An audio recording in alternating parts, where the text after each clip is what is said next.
ভালো মেয়ে ঠিক কাকে বলে জানো? ভালো ছেলে মানে কি? যে মেয়ে পেয়েছে অঙ্কে 100, যে ছেলে ভূগোলে সেরা, তারাই তো ভালো। সবাই বলছে হীরের টুকরো এরা। কাগজে ওদের ছবি ছাপা হয়, টিভিতে দেখায় মুখ।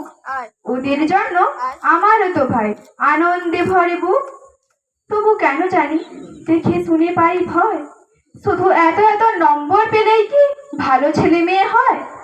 আচ্ছা ধরো না, যে মেয়ে পেয়েছে অঙ্কে অনেক কম, ওর গান শুনে মুগ্ধ সবাই, হাততালি হরদম। যে ছেলে পেয়েছে বাংলায় 30, সত্যি বলতে কি ভাই আমরা অবাক ওর আবৃত্তি শুনে। নাটকেও ওর নেশা আছে খুব, পরের বিপদে ছোটে।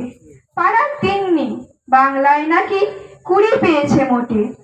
সত্যি বলতে মেয়েটা কিন্তু 10 খানা গায়ে নামি। খেলাধুলোতেও নেশা আছে খুব,